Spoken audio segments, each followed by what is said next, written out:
Իդեալ համակարգը տեղաբաշխում է 1 միլիարդ դրամի գովազդային ֆոնդ նորակառույց բնակարանների բոլոր շահառուների միջև։ Յուրաքանչյուր ընտանիք կարող է ստանալ 500,000 դրամի սերտիֆիկատ, որը կդառնա ձեր առաջին քայլը բնակարանը երազանքի տուն դարձնելու ճանապարհին։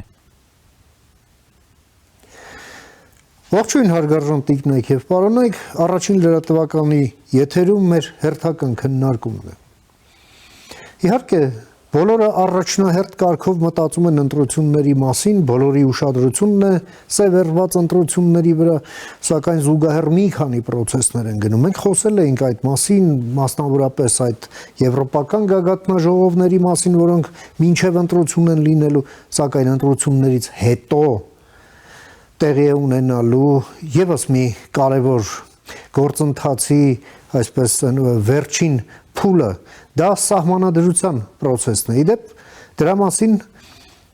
այսօր խոսել է Հայաստանի վարչապետը։ Խոսելով սահմանադրության կարևորության մասին, նշվում է, որ չկա օրգանական կապ քաղաքացու եւ մեր երկրում եղած իրավակարգի միջև։ Մարդիկ չեն համարում, որ իրենք մասնակիցն են եղել այդ իրավակարգի ձևավորման գործում։ Առնվազն իմ սերունդը շատ լավ է հիշում, թե 95 թվականը, երբ սահմանադրությունը որպես այդպիսին ընդունվեց, չնայած ասում էին դա ֆրանսիական տիպի սահմանադրություն է, բայց այնտեղ ֆրանսիականը միայն փաթեթավորումն էր, այնտեղ ֆրանսիական շատ քիչ բան կար։ Եվ կյանքը ցույց տվեց, որ այն պետք է փոխել։ Այդ փոփոխություններն էլ մտցրեցին 2005 թվականին, այդտեղ էլ շատ քիչ կամ ավելի ճիշտ ավելի քիչ ֆրանսիական բան կար եւ արդյունքում երկիրը ընթանում էր ճգնաժամից ճգնաժամ։ Լեգիտիմության ճգնաժամից լեգիտիմության ճգնաժամ։ Մարդիկ զգում էին իրենց օտարված պետությունից։ Եվ 2015 թվականին, երբ որոշում ընդունվեց, որ մենք չէ, նախագահական կառավարման համակարգը իրեն չի արդարացնում, կիսանախագահականն էլ մի բան չի, մենք դառնում ենք պարլամենտական ժողովրդավարություն։ Դե դառնում եւ դառնում ենք, եւ հենց դա էլ այդտեղ այդ իշխանության փոխանցման կամ ինչ որ այսպես կերպարանափոխման այդ գործընթացը ուղղակի պայթեցրեց հասարակությանը, արդյունքում մենք ստացանք ինչ հեղափոխություն։ Հիմա ժամանակն է մենք հասկանանք մի բան, մենք չունենք սահմանադրություն, որը մենք համարում ենք մերը։ Այն էլ ինչ ունենք, մենք համարում ենք, որ մենք դրա հետ կապ չունենք։ Փորձենք հասկանալ եւ այսօրվա մեր մասնակիցներն են իրավաբան եւ փաստաբան Լուսինե Զեյնալյանը, ողջույն Լուսինե, ազատամարտիկ այո, նախքին մի քանի անգամ են էլ, չէ՞, քաղբանտարկյալ Վարդան Մալխասյանը, Հանուն Հանրապետության կուսակցության նախագահ Արման Բաբաջանյանը եւ կվարեմ, նաեւ կմասնակցեմ ես Հանուն Հանրապետության կուսակցության փոխնախագահ Ռուբեն Մեհրաբյանը։ Մեր գործընկերները Հանուն Հանրապետության կուսակցության կողմից առաջադրված ազգային ժողովի պատգամավորության տեխնացուներ են, դերևս չգրանցված իհարկե կենտրոնական ընտրական հանձնաժողովի կողմից, բայց ներկայացնենք, որ իրենք էլ ուղիղ առնչություն ունեն ընտրական առաջիկա գործընթացի հետ։ Միանշանակ։ Սկսենք Լուսինեից, որպես իրավաբան, Լուսինե, մենք խոսում ենք օրենքներից, օրինականությունից, մինչդեռ հիմնական օրենքի հետ մենք ունենք հիմնական խնդրեմը։ Եվ հիմա մեզ ասում են, որ այն պետք է լուծեն։ Դե այն ձևով, որ ձևով ներկայացնում են։ Որտեղ եք տեսնում այստեղ խնդիրները, հա, մարտահրավերները մենք քննարկում ենք այս նոր սահմանադրությանն ընդառաջ ինչ է անում Հայաստանի Հանրապետությունը, ինչ մարտահրավերներ են, ինչ վտանգներ են այս անցման շրջանում, հա, դեպի նոր սահմանադրություն եւ խոսվում է նաեւ 4-րդ հանրապետության մասին։ Համեցեք։ Շնորհակալություն։ Նախ նշենք, որ այսօրվա սահմանադրության նոր սահմանադրության անհրաժեշտությունը մեկ առանձին հարթակ է ձևավորել, որպեսզի մենք կարողանանք հասկանալ, թե սահմանադրությունը ընդունելը որպես մեր հիմնակարը պետության, ինչպես նաև ինչպես ենք ընդունում հենց գլխավոր մեր հոգևոր դասագիրքը Աստվածաշունչը, ինձ մոտ այդպես է, պետության հիմնակարը դա սահմանադրությունն է, ինչպես նաև Աստվածաշունչը, դրանք միշտ ես համեմատում եմ, իսկ որպես իրավաբան իմ համար Աստվածաշունչը դա սահմանադրությունն է, որովհետև յուրաքանչյուր օրենք բխում է սահմանադրությունից եւ պետք է ենթարկվի սահմանադրությանը, անգամ միջազգային բոլոր պայմանագրերը պետք է ենթարկվեն սահմանադրությանը, եթե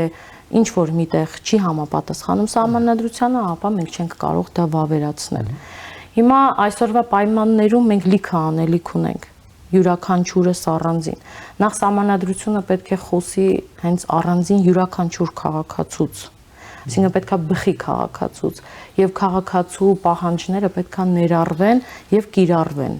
Իսկ այսօրվա մեր իրականությունը, երբ որ մենք ուսումնասիրում ենք, բոլորը ոնց որ ձևական լինի։ Դրա համար ես կասեմ, որ սա ձևական փաստաթուղթ չպետք է լինի, այլ պետք է լինի մեր ամենագլխավոր կանոնագիրքը, որը իր մեջ կներառի ազատություն, արդարություն, ինչպես նաև պատասխանատու իշխանության վերաբերյալ։ Եվ այդպիսով կարող ենք ասել, որ տարանջատման սկզբունքները, ինչպես մենք ունենք, դատական իշխանության անկախության մասին կարող ենք խոսել, որ դատարանները պետք է լինեն անկախ, սակայն մեր հասարակության նաև վարչապետ Փաշինյանն էլ խոսում էր այն մասին, որ մենք լրջագույն խնդիր ունենք դատական իշխանության հետ, որը առանց նոր սահմանադրության ընդունման լուծում չունի։ Եվ ասում է հետևյալը, որ նոր սահմանադրությունն ընդունելուն պես նաև ձևավորվելու են ատենակալների ինստիտուտը եւ բոլոր դատավորներն ըստ էության դառնալու են պաշտոնակատար, հա, եւ պետք է մենք խոսում ենք առաջարկի մասին, այսինքն չենք կարող այս պահին պնդել, որ հենց այդ առաջարկը պիտի ընդունվի։ Առանձն կա գաղափար, իհարկե ես կտրականապես դեմ եմ, որ գործող սահմանադրությունը մեզ հնարավորություն չէր տալիս դատական իշխանությունը առողջացնել։ Ես հիշում եմ 7-րդ գումարման ազգային ժողովում մենք բարբերաբար քննարկել ենք այս հարցը, ես մշտապես այս հարցով ելույթներ եմ ունեցել, մենք ընտրում էինք ԲԴԽ անդամներ Դավիթ Խաչատուրյանին եւ Գագիկ Ջահանգիրյանին, որոնք պարզ հստակ ներկայացրին, որ գործող սահմանադրությունը ամբողջությամբ թույլ է տալիս դատական իշխանությունն ամբողջությամբ առողջացնել, վեթինգի ենթարկել եւ այդտեղ կար խզում պատկերացումների արդարադատության նախարարի Բադասյանի եւ օրինակ այդ պատկառելի գիտելիք եւ փորձ ունեցող երկու անհատականությունների Դավիթ Խաչատուրյանի եւ ուրեմն Գագիկ Ջահանգիրյանի տեսակետների միջև եւ սա եղել է հրապարակային, սրա մասին մենք ունեցել ենք փակ եւ բաց քննարկումներ եւ օրըստօրե այս անվճռականությունը դատական իշխանությունը ավելի անկատար է դարձրել եւ ավելի կախյալ, եթե ոչ իշխանությունից, ապա նախկին իշխանությունից։ Ես նախարարի հետ եմ խոսել այս մասով, պարոն Բաբաջանյան, դե այսքան կարողացել ենք անել, դե թողեք, թող մնա բան, այսինքն մարդիկ վախենում են կպնել այսպես վճռականորեն խնդրին եւ հիմնահատակ այս հարցը լուծել, թե բանը համակարգը կպարալիզացվի։ Ավելի լավ չի, ես տեսակ համակարգ առհասարակ չունենանք։ Ումա պետք է դատական համակարգը, եթե մարդիկ ուղակի չեն վստահում այդ համակարգին, ավելի շատ գողականներին են վստահում, քան դատարաններին եւ դատական ատյաններով իրենց վեճը լուծելու հնարավորությանն ու հեռանկարին։ Այսօր խոսում էր վարչապետը նաեւ քրեական ենթամշակույթի մասին։ Այդ որտեղից այդ քրեական ենթամշակույթը եկավ մեր կյանք, որտեղ պետության ձախողումը Եվ պետական ինստիտուտների անկատարությունը եւ չգոյությունը առաջաբերում քրեական ենթամշակույթի անհրաժեշտություն եւ ենթամշակույթ որպես այդպիսի։ Քաղաքացիները ավելի շատ վստահում են նրանց, ովքեր հարց լուծող են։ Հարց լուծողները գետնի վրա ուրեմն հենց գողականներն ու գողական աշխարհը։ Դե դա էլ հետևում է կառավարման ձևի նորացման, չէ՞։ Այսինքն քրեական ենթամշակույթի ներկայացուցիչը ինքը ինչ անում։ Ինքն էլ իր կառավարման ձևերն է ներկայացնում։ Իր գրված օրենքները կամ մենք չենք անտեսանելի օրենքները եւ արդյունքում չգրված։ Հա, իր չգրված օրենքները, որոնք արտահայտվում են իրենց նեղ շրջանակների վրա, որը դառնում է պետության մեջ նոր պետություն ստեղծել եւ կառավարվել մի քանի ձևերով։ Դեպքում երբ ես նաեւ եղել եմ քրեական ենթամշակույթի այդ հայտնի օրենքի նախագծի համահեղինակ ջատագով մենք օրենքներ ունենք, որը չենք կարողանում կիրառել։ Ես քանիցս հրապարակային վայրերում, հանրային վայրերում օրենքով գողեր եմ տեսել, որոնք հետո կապվել եմ օրինակ ոստիկանապետի հետ, ուզել եմ հասկանալ, ասենք, այդ ինչ մեր օրենքը ընդհանրապես գործում է, թե չի գործում։ Որովհետև այդ օրենքի բովանդակությունը որոշակի առումներով ինքը պետքա համապատասխանի սովորութային նորմերին, մեր կենցաղին պետքա համապատասխանեցնել։ Ոչ միայն գեղեցիկ բառերով շարադրանք պետքա լինի, այլև պետքա համապատասխանեցնել։ Այստեղ է խնդիրը մեր օրենքների, որ գրվում են օրենքներ, մշակույթին մեր մշակույթին համապատասխան, բայց ինքը կիրառելիության խնդիր է առաջացնում։ Դրա համար կոլապսներ ենք ունենում։ Ընդհանրապես սա է խնդիրը։ Ինչքան էլ մենք այս քննարկումները կատարենք, մենք արդյունքում մի հատ խնդիր ենք ունենալու մարդու իրավունքների ֆունդամենտալ փոփոխությունների, ազատությունների վերանայման խնդրեմ։ Այ նշվեց, որ ատենակալների ինստիտուտի ձևավորում ենք մենք ուզում, դա ունի իր եւ դրական եւ բացասական կողմերը։ Դրական կողմերն են, որով մենք դատական իշխանությանը այդ կախյալ ձեր ասած վիճակից բերում ենք այլ դաշտ եւ դատավորից չի կախված արդեն մեղադրական կամ արդարացման վերդիկտ կայացնելը, այլ կախված են ոչ իրավաբանների պարզ տրամաբանությունից եւ նրանց քվեարկության արդյունքից։ Եվ մենք ունենք բացասական կողմը, ինչպես պետք է դա վերահսկվի Հայաստանի Հանրապետության այդ փոքր սահմանների ներսում, որովհետեւ հենց ինքը վարչապետը նշեց, որ բոլորը բոլորին ճանաչում են։ Եվ այդ երկիրը փոքր է, տարածքը փոքր է, ծանոթները բոլորը կամ բարեկամ են, կամ բարեկամի բարեկամ են, կամ ընկերներ են։ Մեծ երկրներում օրինակ ատենակալների ինստիտուտը գործում է, օրինակ, չգիտեմ, իրենց երկրի մի հատվածի բնակիչները այլ հատվածում են այդ գործառույթը իրականացնում։ Մեզ մոտ կոմպակտ ու փոքր է։ Մեզ մոտ եթե մենք վերցնենք Մեղրիից բերենք Երևան, միևնույնն է, իրար հաստատ բարեկամ են դուրս գալու, ինչքան էլ կամ ծանոթներ են դուրս գալու։ Մի քիչ այդ մասն է մեր մոտ բացասական մնացել այդ ինստիտուտը ձևավորելու համար, դե աշխատանքները շատ են եւ դա ճանապարհ ունի անցնելու, որպեսզի ինքը եփվի, հմտանա, հղկվի, նաեւ հարմարեցվի մեր իրականությանը։ Դա մեկ օրում չի, երկու օրում չի, յուրաքանչյուրս էլ մեր անելիքները պետքա ունենան եւ պատասխանատվություն ունենանք եւ պետքա այդ ինստիտուտը ժողովրդին այնպես մատուցվի, որ ոչ մեկ չմտածի ատենակալին հնարավոր կլինի այդ գործի շրջանակներում, երբ որ անունները հրապարակվի եւ դատարանում հաստատվի, հա, այո, դրանից հետո միջոցներ եւ մեթոդներ կամ խստացնել, այսինքն տարբեր լծակներ կան, երբ որ մենք այլ պետությունների մոդելները վերցնում ենք, նրանք իմունիտետ ունեն։ Կոմպակտ երկրների օրինակները պետք է դիտարկել, այդ թվում նաև, գիտեք, մեր քաղաքացիները համատարած նաև անտարբերության, այսպես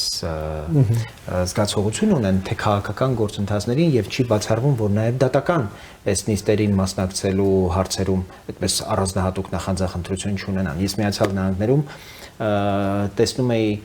իմ շատ ընկերների կամ այլ ընտանիքների, որոնք ստանում էին, որ որպես ատենակալ այս կամ այն դատարանում ներկա լինելու պարտավորություն ունեն։ եւ իրենք ամեն միջոց, չգիտեմ, բժշկի թուղթ էին ներկայացնում, որ չգնան որպեսզի ոչ այդ ճանապարհը անցնեն, ոչ այդ ժամանակը ծախսեն աշխատանքից կտրվելու, թեև իրենք վճարվում են, երբ իրենք դատարանում պիտի։ Պատասխանատվության ցենզն էլ է բարձր եւ իրենց կատարած աշխատանքի օրինականության եւ որակի, ինչպես նաեւ ստացած արդյունքների մասին։ Մենք խոսում ենք դատավորների վեթինգի ենթարկելու կարևորության մասին, այդ ատենակալներն էլ պիտի վեթինգի ենթարկվեն։ Այդ բարեվարկության խնդիր կա, այդ մարդկանց առնչությունները քրեական աշխարհին, ընդհանրապես իրենց վարկը պիտի գնահատվի, նոր իրենք իրավունք ստանան որևէ կերպ դատողություն անել հանցագործի արարքի վերաբերյալ։ Վարդան մենք գոնե լավ հիշում ենք, թե ինչ անտարբերությունների դեպ Արմանը արդեն հիշատակեց անտարբերության մասին, այս ամենը հաջողության հասնելու համար պահանջում է միջին վիճակագրական քաղաքացու նախանձախնդրություն։ Ակտիվությունը։ Այո, եւ ակտիվություն դրանից բխող։ Բայց այս սահմանադրական գործընթացը մեր երկրում մի վատ սովորություն մտցրեց մեր հասարակության մեջ, դա սահմանադրության նկատմամբ այսպես ինչ-որ մի մեզ չվերաբերվող բանի վերաբերվելն է, այն էլ գիտեք ինչ ձևով, որ դե մի բան վերել են, կապել են գլխներիս, ոնց որ ամառը շոքից դե ինչ բողոքես, ինչ-որ մի անխուսափելի փորձանք կամ ձմեռված ցուրտը։ Միջդեռ դա մերը մենք չենք համարում եւ ցենց անտարբերությունը այդ տասնամյակ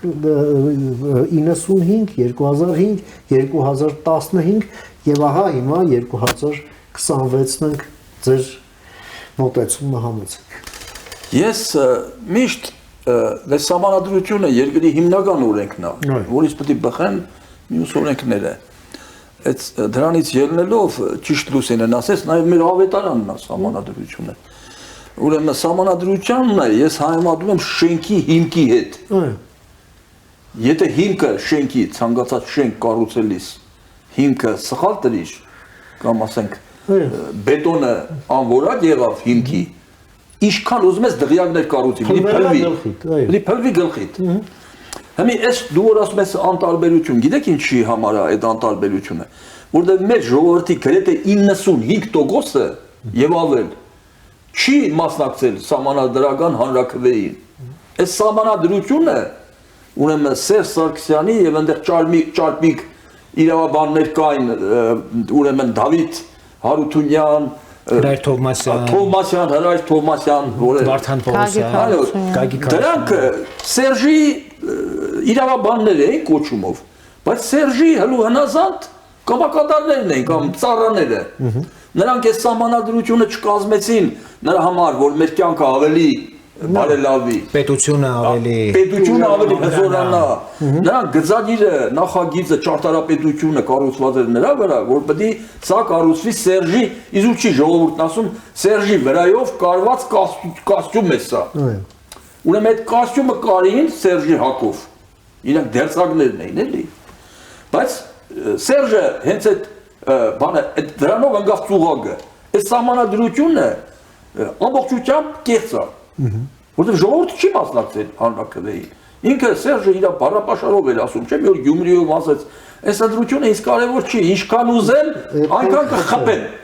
Խփեց, ինչպես որ միշտ եղել է։ Հետո խփեցին։ Սերժի համար ընտրողները կարևոր չեն եղել երբեք։ Խփեցին։ Հա, իրանց համար կարևորը հաշվողներն էին, այս Ստալինյան պետության զավթիչները միշտ այդպես են լինում։ Միշտ այդպես են եղել։ Երբեք ժողովրդի որտեղ է սահմանադրության մեջ մենք ասենք այն հասարակ մարդիկ էլ գիտեն որ սահմանադրությունը ինչի համար է որ ժողովրդի կյանքը պետության հետ հարաբերվելու հետ կանոնները ճիշտ դասավորվի հետո օրենսդիր գործադիր դատական իշխանության հակա իրար լրացնելու եւ հակակշռելիության տարանջատման եւ հակակշռելիության մեխանիզմը ապահովվի բայց մենք տեսնում ենք որ այդ հակակշռելիությունն ու տարանջատումը չկա կախված են էլի իրարից մի քիչ առաջ դատավորների մասին խոսացիք դատավորները էլի ինչ որտեղից կախված են ու ժողովրդի մոտ պատկերացում կա որ անկաշար դատավոր Հայաստանում գոյություն չունի։ Ինչքան ուզում ես խստություններ արա, այնի պետք է սովորել։ Հոգեբանուր է գենետիկ այդ վիճակումը։ Վրայից ինձ ասում են, վրայից չեք թողնի, տակից կմասնեն։ Այս նաև ուրիշ շատ խրտին բաներ կան, այդքան մեծ երկար ժամանակ է պետք որ այդ բաներ հակասությունների մեջ խորանանք, բայց շատ ուրիշ բաներ էլ կա։ Ասենք հիմա ենթադրենք խաղաղության խնդիրն ենք ուզում լուծենք, որ մինչև հիմա լիարժեք չի լուծվել, չէ՞, ասենք նախ ստորագրել են, բայց չենք ստորագրել։ Որը սերտորեն կապված է իդեպ սահմանադրության։ Բայց այդ եմ ասում, սերտորեն կապված է սահմանադրության հետ։ Հիմա ենթադրենք ես մի քիչ պարզ լեզվով եմ խոսում, որ ժողովրդին ավելի մատչելի լինի, էլի։ Ասեք դու հարևանիդ հետ հողային վեճ ունես։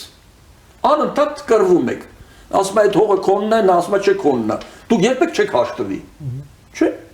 Որտեղ այդ խնդիրը չի լուծվել այդ հողի։ Քոնն է թե բայց մի օր պետք է պաշտոնական մակարդակով սա լուծվի։ Հիմա մենք պետք է դուրս գանք այս մեր հուզական,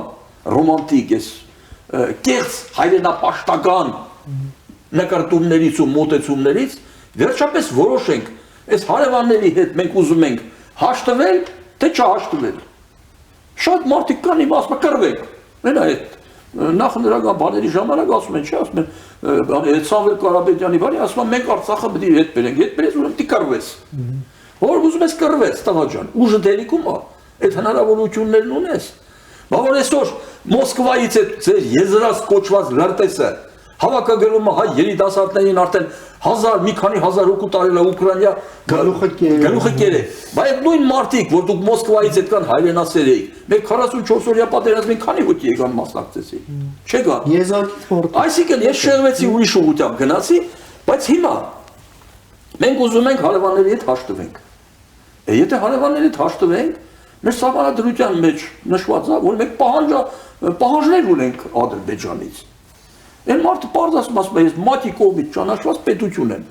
Դու ինձից ուզում ես պահանջ ես ուզում, են հարևանի օրինակը բերի, բա ոնց հաշտվենք։ Հիմա, այսինքն մենք էլի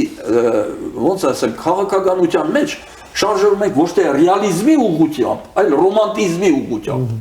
Հաշվարկներ չկան։ Եթե մենք ռեալ պոլիտիկի ուղղությամբ շարժվենք, պետք է այդ խանգարիչ դրույթները սահմանադրությունից մաքրենք։ Եթե խաղաղություն ենք ուզում, հələ միած սկզբից պարզենք, մեր ժողովուրդը խաղաղություն է ուզում, թե պատերազմ։ Ես կարծում եմ, որ խաղաղություն են ուզում։ Հիմա գանք այս անտարբերությանը, ես խո երկար չեմ խոսում։ Ուրեմն աշխարհում բոլոր չարիքները պետությունների մարդկանց գլխին գալիս է անտարբերությունից։ Ուրեմն միայն պարկեշտ մարդկանց անտարբերությունն էլ հերիք է, որ սրիկաները ասպարեզը գրավեն։ Նրանք սրիկաները, հայրենավաճառները, կեղծ հայրենապաշտները, ուրեմն իրանք շատ լավ դաշտը ուսումնասիրում են,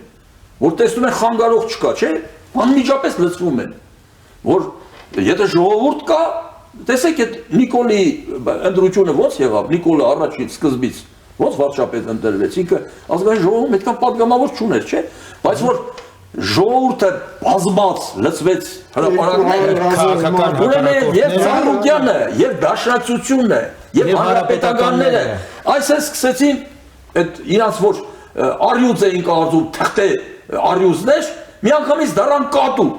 եւ մենակ մի հոգի չքվեարկեց այն բանը Աղվան Վարդանյանը, բոլորը քվեարկեցին, որ Նիկոլը դառնա վարչապետ, որտեղ ժողովրդից պետք է սարսափեն իրանք, սա բոլոր ժողովրդից են սարսափում։ Եթե ժողովուրդը անտարբեր մնաց չմասնակցեց ընտրություններին, ուրեմն հիմա տես ինչ է ստացվում։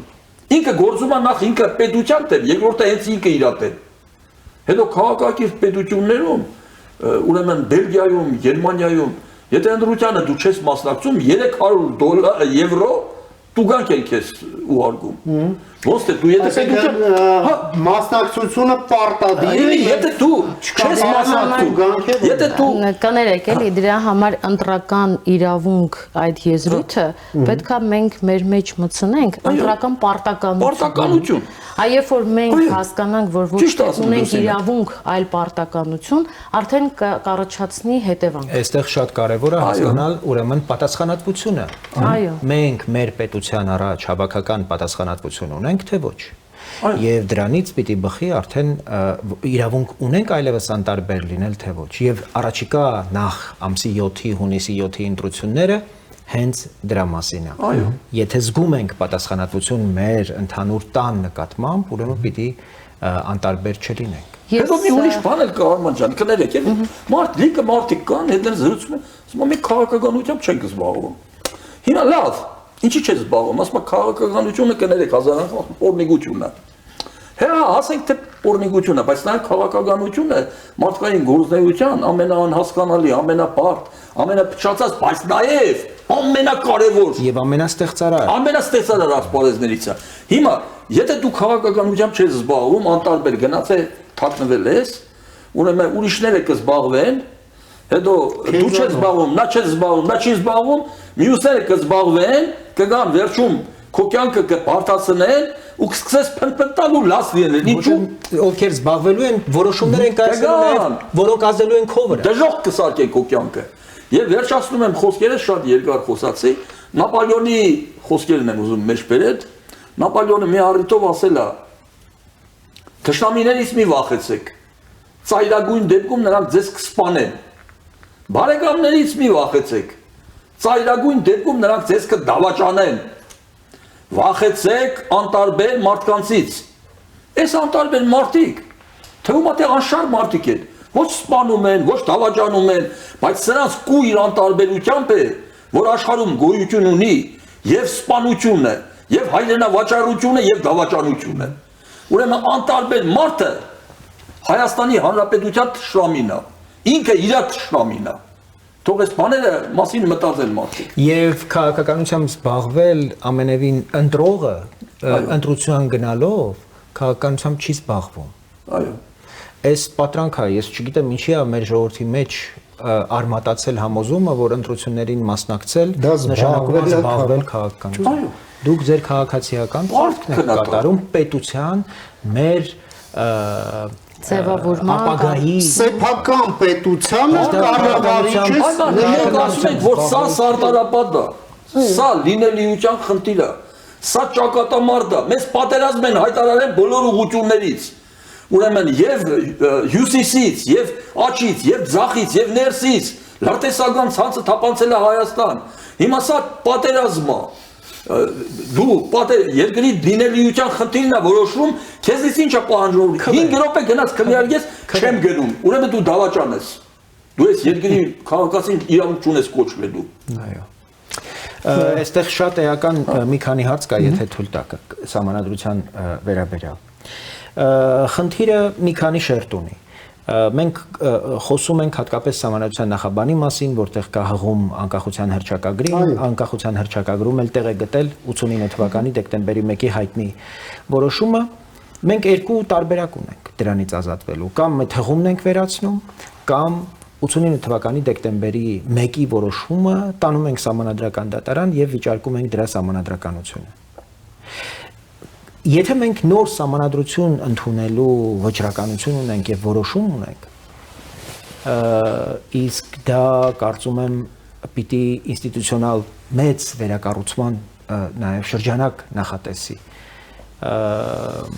մեր արտաքին քաղաքականությունը, ներքին ինստիտուտների համերաշխ եւ համախոհ գործունեությունը պետք է անպայման ներառի։ Շատ մեծ հավանականություն կա, որ բովանդակային իրական քննարկումը ուղղակի զիջի միայն այն պատճառով, որ այդտեղ սահմանադրության նախաբանի եւ Ադրբեջանի պահանջի հարց կա։ Եվ մենք ի վիճակի չլինենք օրինակ բովանդակային քննարկում ծավալել դատական իշխանության, հակակշիռների, օրենսդիր իշխանության, արտաքին քաղաքականության, հաշվետվողականության, ինչպես նաև արտաքին քաղաքական մի շարք կարևոր հարցերի վերաբերյալ, որովհետև մեծամասնություն է, այսպես ասած, կհամարի, որ այս սահմանադրության փոփոխության պահանջը Ալիևն է իջեցրել եւ մենք դե չենք կարող սրան համաձայն լինել։ Իմ համոզմամբ Ալիևը միակն է թերևս այս աշխարհում, որ կողմ է, որ այս սահմանադրությունը չփոխվի։ թեև անընդհատ օրակարգ է բերում սա այն պահանջը, որը Սուրը կա պահում է մեր գլխին։ Սահմանադրությունը ինչու է ինքը անընդհատ այդ պահանջը ներկայացնում, շատ լավ իմանալով, որ այդ պահանջը ներկայացնելու արդյունքում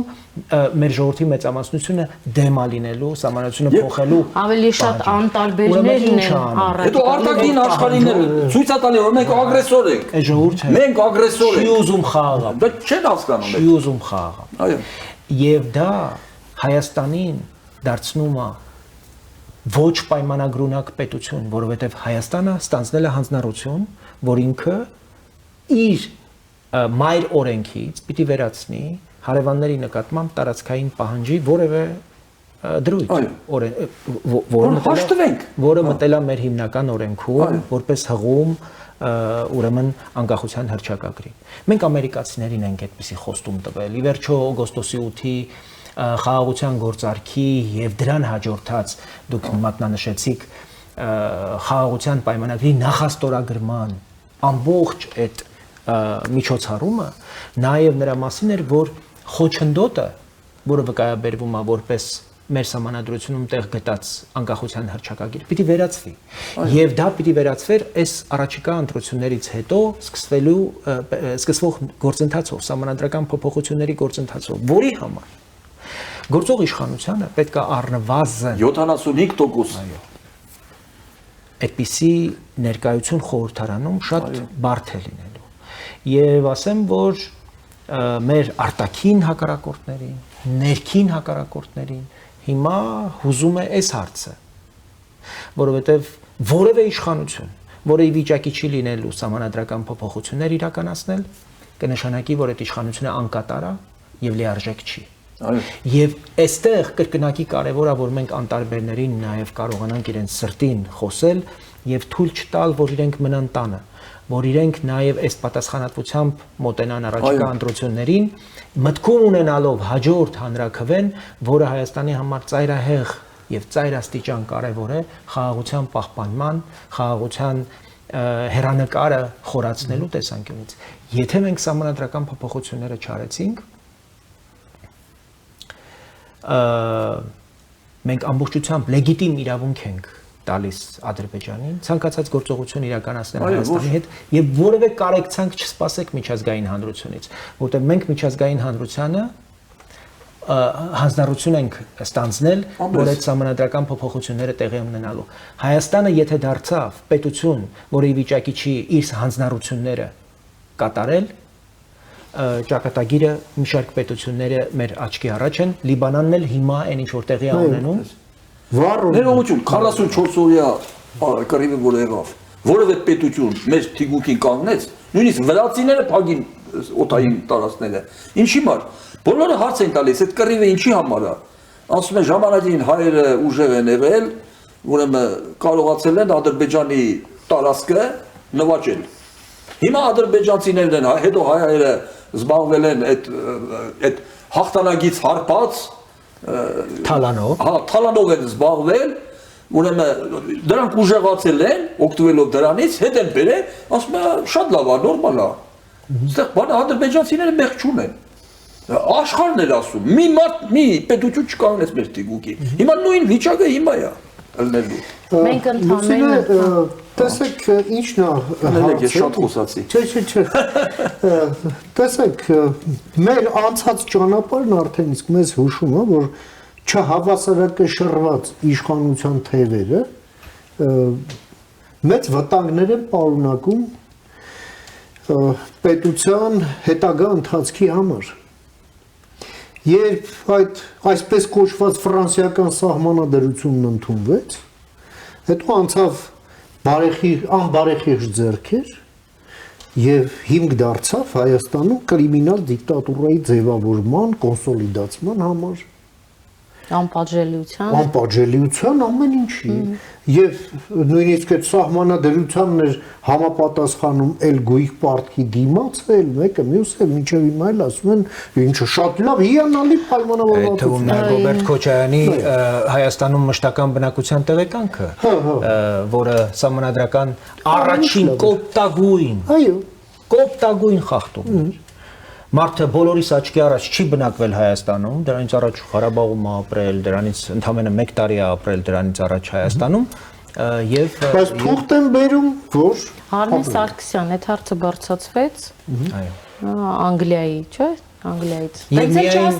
միայն լրատվամիջոցներից մեկի հետաքննական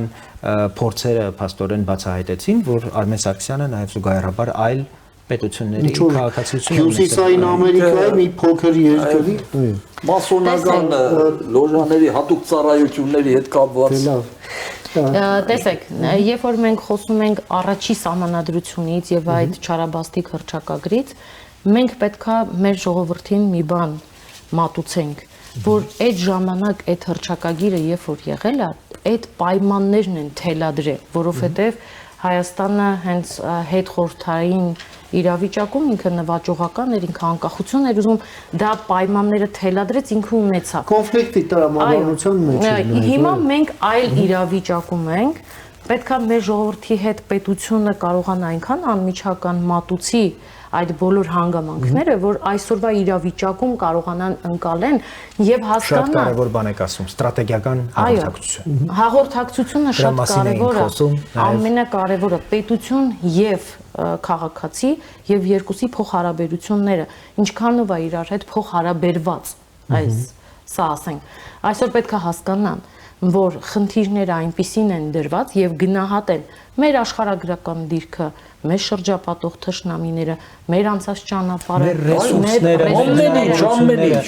նաեւ հնարավորությունների դեպքում ինչ ռազմավարական գործընկերներ մենք ունենք, բայց այսօր երբ որ հետազոտում ենք, մենք տեսնում ենք մի փոքր քարտեզի վրա ոնց որ մեզ են ներկայացնում ընդհանրապես ստորակետ կամ կետ,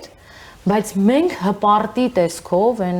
կան, չէ, հարուստի տեսք ունեն, բայց իրանք իրականում հարուստ չեն։ Մենք հիմա հպարտի տեսքով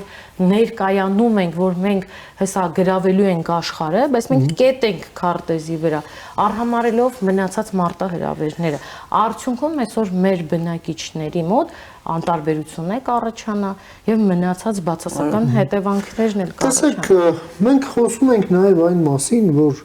այս սահմանադրությունների այս 3 վարկածները այդ ժամանակվա օրվա իշխանության հակով մի կոստյում էր Վարդանն խոսեց դրա մասին։ Չէ, հասկանալի է, ինչի համար, որովհետև իրենք լեգիտիմ ինքնավերարտադրման խնդիրներ լուծեին։ Հավերժացման խնդիրը։ Բայց տեսեք, որպես սահմանադրություն, էլի, մեր սահմանադրությունը նաև լավը չի։ Տեսեք, Արմանի հետ մոտ մի տարի առաջ էր, տենց մասնավոր զրույցի ժամանակ խոսում ենք սուպեր պրեզիդենտական Միացյալ Նահանգների սահմանադրությամբ, հա? Միացյալ Նահանգների դեսպանները թե նշանակվելը, թե աշխատելուց հաշվետվություն տալը, լսումների կանչվելը, հավասարապես կոնգրեսի եւ սենատի։ Այո, առանց դրա հնարավոր չի։ Որևէ աղմկոտ իրադարձություն միջազգային պետքարտուղարը պիտի գա եւ հաշվետվություն ներկայացնի Միացյալ Նահանգների գործողությունների մասին սենատում կամ կոնգրեսում։ Փակ կամ բաց ձևաչափով։ Եթե կա աղմկոտ ներքին քաղաքական որևէ Էփշտեյնի նման օրինակ հարց, ուրեմն դրանում ներգրավված բարձրաստիճան նախկին պաշտոնյաներ, գործող պաշտոնյաներ պիտի գան եւ պիտի հաշվետվություն տան եւ սպիտակ տունը սարսափում է այդ իրավունքից։ Վկայություններից ինչքան են ավելին ես նախկին գումարման խորհրդարանում ամեն ինչ անում էի որպեսզի ի վերջո խորհրդարանական կառավարման երկիր ենք։ Մենք մեր դեսպանների, ես արտաքին հարաբերությունների հանձնաժողովում էի, դեսպանների աշխատանքից որքան ենք տեղյակ։ Եգիպտոսում, չգիտեմ, Հնդկաստանում կամ այլուր մեր դեսպանները ինչ աշխատան։ Ես ամենայն հարգանքով, բայց ես կարծում եմ, որ փակ եւ բաց ձևաչափով պատմեք, խորհրդակցական իրավունք թույլ տվեք, որպեսզի հանձնաժողովի բոլոր անդամները մի խորհրդակցական կարծիք հայտնեն դեսպանների ամենամյա զեկույցներից, որ նրանք կգան եւ վերջապես հաշվետվությամբ հանդես կգան հանրությանը, խորհրդարանին, պրոֆիլային հանձնաժողովին։ Եվ նրանց նշանակումների ժամանակ շատ կարևոր կլինի, որ նշանակումից առաջ գան ներկայանան պրոֆիլային հանձնաժողովին, օրինակ արտաքին հարաբերությունների հանձնաժողովին, եւ այդ հանձնաժողովը որևէ խորհրդակցական կարծիք հայտնի նշանակումից առաջ արտաքին գործերի նախարարին կամ վարչապետին կամ նախագահին, որը վերջնական ուրեմն նշանակողն է։ Բայց գործառույթ չունի խորհրդարանը որևէ։ Հիմա մենք չունենք խորհրդարանական կառավարման համակարգ, բայց անունը խորհրդարանական երկիր է։ Բայց նախարարները մի քիչ ավելի հաճախ են հիմա գալիս խորհրդարան։ Առանձին օրենքներ քննարկելու շրջանակներում, ոչ թե օրինակ իրադարձությունների օրինակ բյուջետային քննարկումների շրջանակներում իրենք բաց խոսակցություն է գնում։ Բացառությամբ են սպառազինության գնման մեկի մյուսի հետ կապված այդ մասերը փակ են։ Ես կարծում եմ, որ մենք պիտի խորհրդարանի լիազորությունները ավելի ընդլայնենք, ավելի մեծացնենք եւ այդ իմաստով ես լրիվ համաձայն եմ, որ գործող սահմանադրությունը խզում ունի։ Լավ, շատ խախտին բաներ կա։ Բոլորս էլ ընդունում ենք կառավարության համակարգի հետ, որ այս պահին կա։ Ընդհանրապես կարծում եմ եկեղեցի պետություն հարաբերություններում պետք է հստակություն մտնի նաև սահմանադրությամբ այն ինչ որ մենք հիմա վերապահել ենք պիտի ավելի հստակեցում լինի եւ եկեղեցին պիտի իր սահմանները իմանա, պետությունը իր շրջանակը պիտի իմանա եւ այս վերջին լարումները պիտի նաև ինչ որ կերպ այո նվազեցնեն ներվը, որ առաջացել է պետության եւ եկեղեցու միջեւ։ Կարծում եմ, որ սահմանադրության նոր սահմանադրության մեջ անպայման պետք է նշվի մեր պետության աշխարհաքաղաքական եւ ստրատեգիական ուղղվածության բանակավապարը։ Նկատի ունեք Եվրամիության, որտեղ մենք ազգային ժողովը եւ դեպի Եվրամիություն օրենք ենք ընդունել նաեւ մեր դա պետք է անպայման նշվի, որ ռուսները հասկանան, որ մենք այդ կողմի չնայած հիմա էլ իրանք մեզ մեղադրում են հիմնականում ինչի համար Զախարովան մեզ ինչ ասեց բանը ինչ ասեց Պուտինն ասում ասում մենք Եվրո պետությունների միության հետ թշնամի ենք հայերը ուզում են նրանց հետ բարեկամ դառնալ չհասկացանք հիմա մենք ինքնիշխան պետություն ենք մենք պետք է որոշենք ինչ ուղղվածություն ունենք թե դուք Զախարովան այդքան վտանգավոր բան չասեց որքան Օվերչուկը Թուրքմենչայի պայմանագիրը վկայեց մի բան, որը խոսում է այն մասին, որ իրենք մեզ որպես պետություն չեն ճանաչում։ Եթե հարկը տարածքները հիմա հայ ժողովուրդն է ապրում։ Պետությունը իրենք եւ Իրանը, իմի դրա համար մենք հստակ գրենք մեր ուղղությունը։ Եվ պետք է ասենք, բայց սա ուղղված չի Ռուսաստանին, բոլոր մեր պոտենցիալ գործընկերներին, հարևաններին, անմիջական հարևաններին, ոչ անմիջական հարևաններին մենք պիտի հասցե ունենանք։ Մենք հիմա հասցե չունենք։ Մենք անձնագիր չունենք։ Այն ինչ դուք առաջարկում եք, շատ կարևոր իրողություն է, որպեսզի Հայաստանը կանխատեսելի գործընկեր լինի։ Հայաստանի հետ գործ ունեցողները իմանան, որ Հայաստանը եւ հայ ժողովուրդը իրեն եվրոպացի է ազգում եւ ուզում է լինել տեսանելի կամ անտեսանելի ապագայում եվրոպական այո լեզվան քաղաքակրթությունը Եվրոպային մեր մոտից են տարել այո հայկական մենք մի գնում ենք այն քաղաքակրթության յետևից որտեղ մենք պատկանում ենք որին մենք եք տվել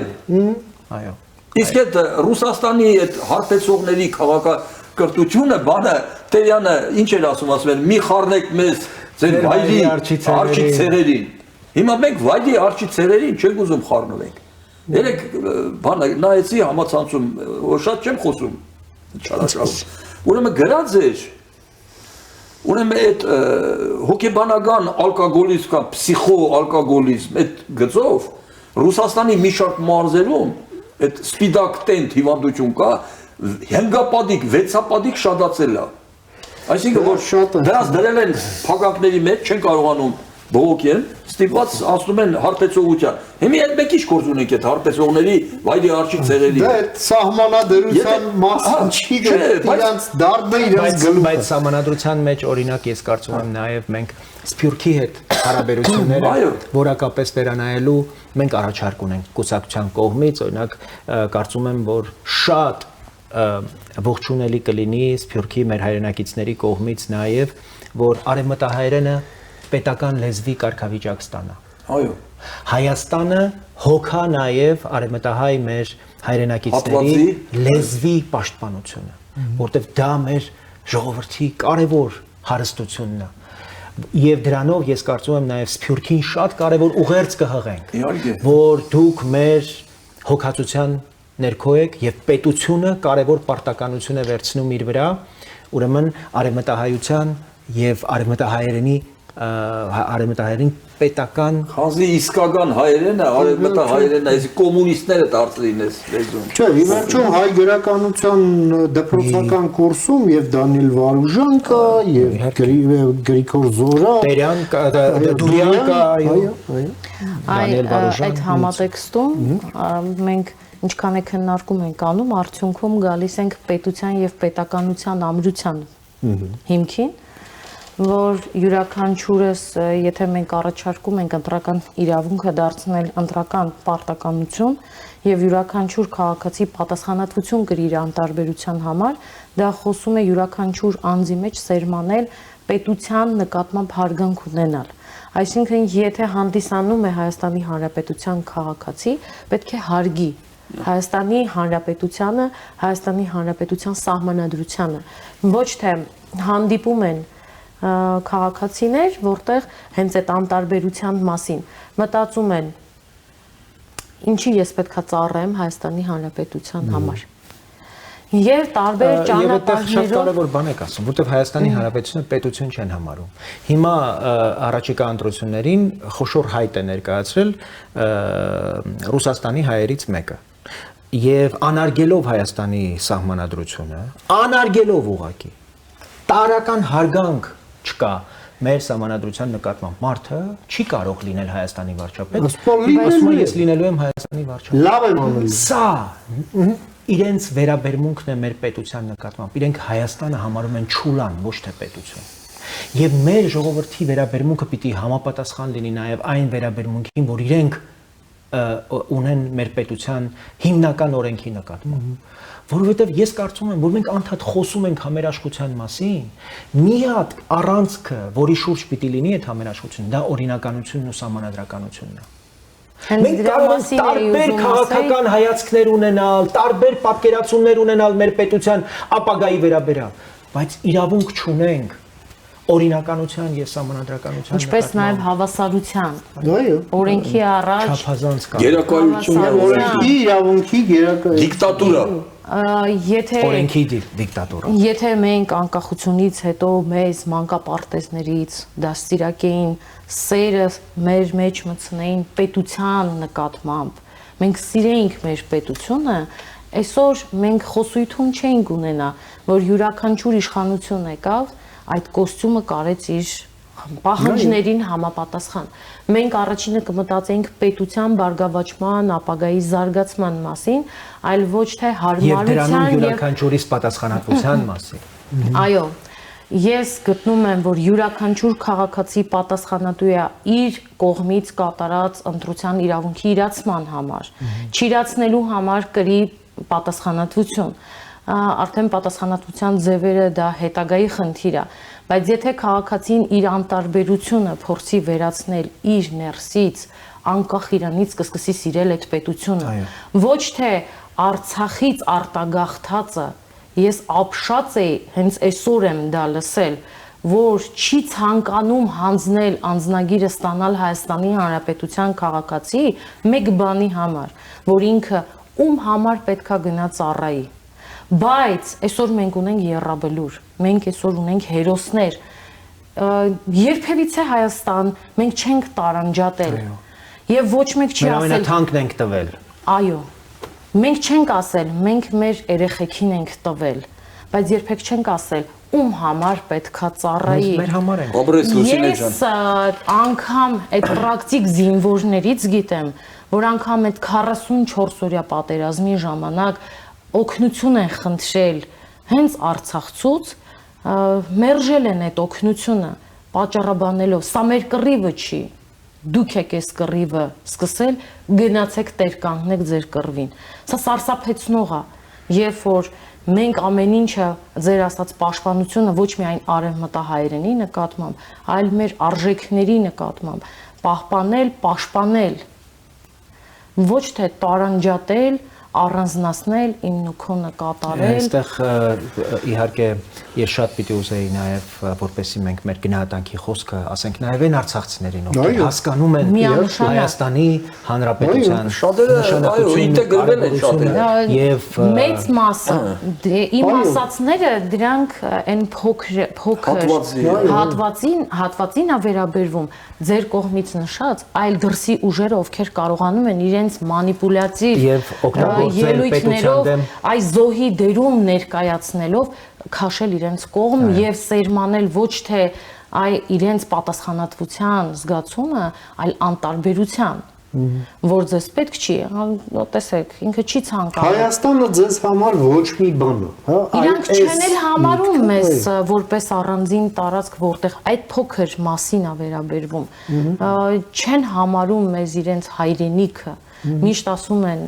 Ղարաբաղցի, հայաստանցի։ Բայց մենք չենք ասել երբեք։ Այդ Քոչարյանը սերժական, բանդիտական ռեժիմը ստեղծեց այդ։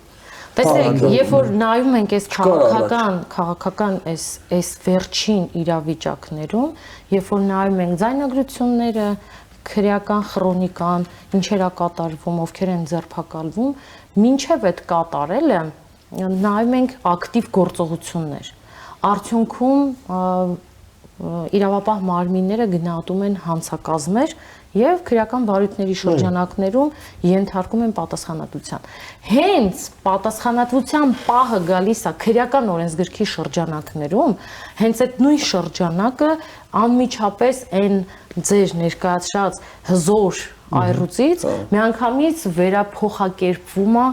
զոհի դերում։ Ինչեր են օգտագործում։ Համարդարության զոհ։ Այո։ Եկեղեցում դրսևորած վարքագիծը 18 տարեկան լրացած անձը, երբ որ 16 տարեկան արդեն սուբյեկտ է հանցագործության, անընդհատ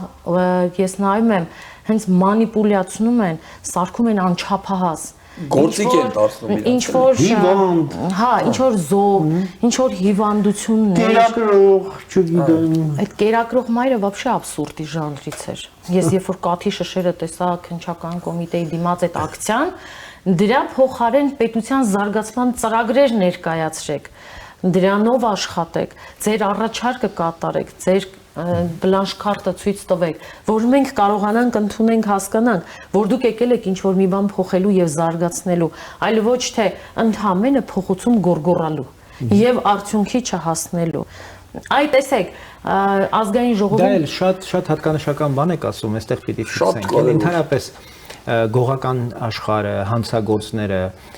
արխիվում ուրեմն իրենք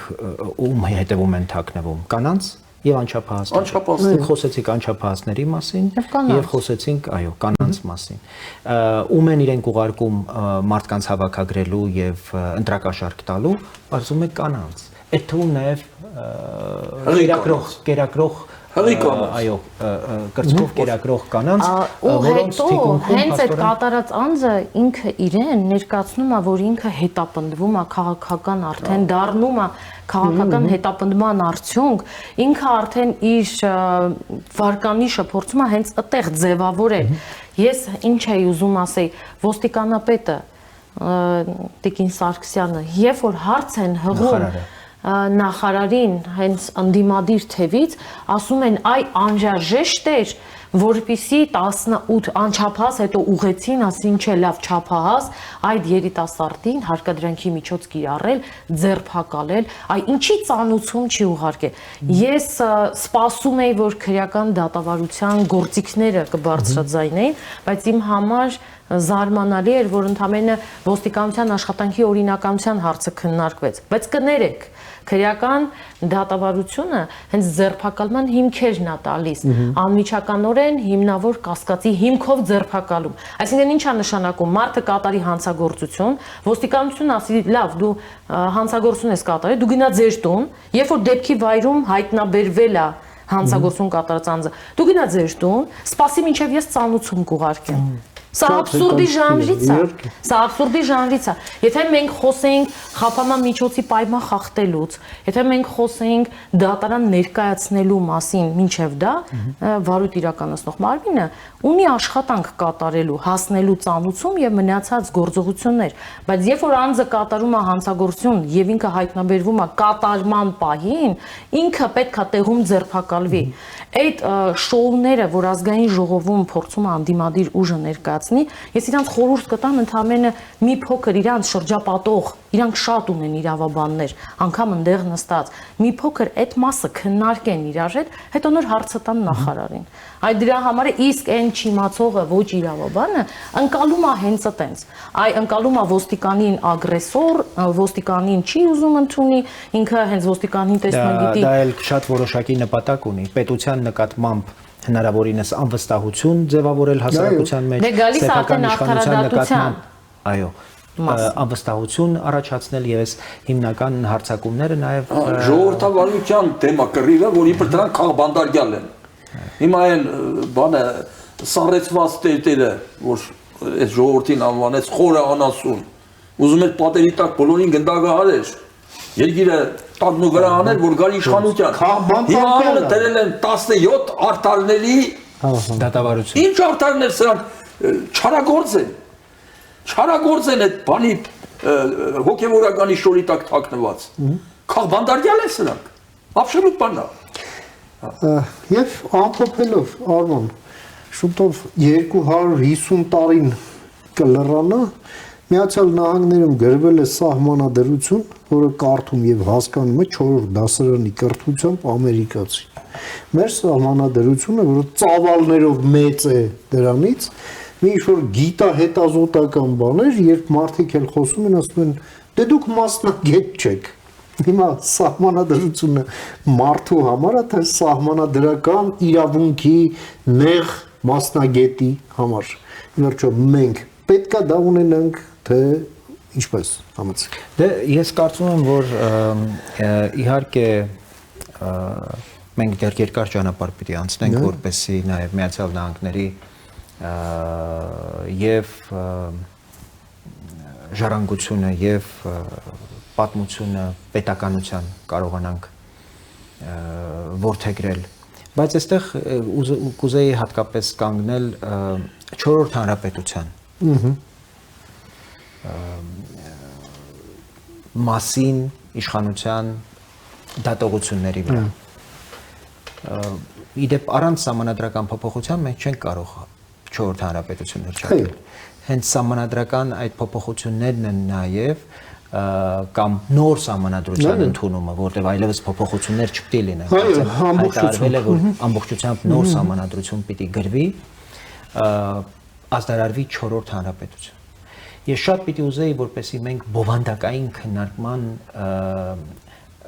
տրամադրվենք եւ ոչ թե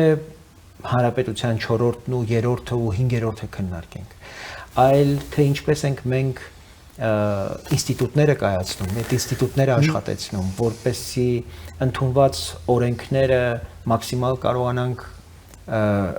ուրեմն կյանքի կոչել եւ սահմանադրություն մենք ճիշտ ասած ազգային ժողովում ամեն անգամ երբ որևէ նոր նախագիծ էինք մշակում քննարկում էինք այս օրենքը կարողանանք օրինակ կյանքի կոչել կանցկացնենք մեծամասնությունը կա ենթադրենք կողմ են քննարկում ենք եւ սա շատ լուրջ խնդիր է օրինակ չգիտեմ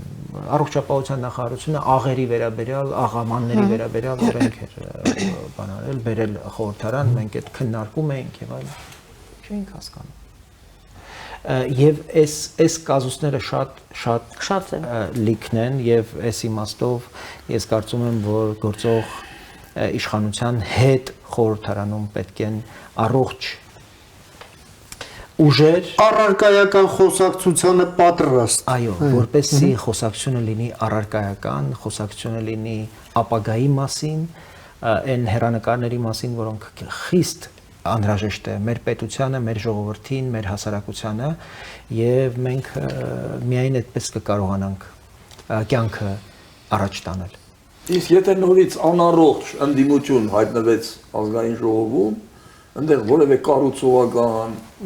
մեր առաջընթացի զարգացման հետ կապված Եվ պետության դիմակայունության ու դիմադրողության այնտեղ նորից էս խուլիգանությունն է, փողոցային բառապաշարը պետք է շարունակվի, անհարգալից վերաբերմունքը հայ ժողովրդի նկատմամբ պետք է շարունակվի։ Դե ինչ, շնորհակալություն։ Մենք էլ ենք շնորհակալ։ Կարևոր այս խոսակցությունը, որը իհարկե անավարտ է մնում, մեր եթերն է միայն ավարտվում, բայց ոչ խոսակցությունը, սրա մասին մեր մեծ համար այս հարցը առաջնահերթ ուշադրության առարկա է։ Նաև անելիքները շատ։ Այո, եւ անելիքներն էլ շատ շնորհակալություն Լուսինե, շնորհակալություն Վարդան, շնորհակալություն Արման, շնորհակալություն հարգարժան հեռուստադիտողներ մեզ մի ժամից արդեն քիչ ավել դիմանալու համար։ Մինչ նոր հանդիպում, խաղաղություն եւ ամենայն բարիք։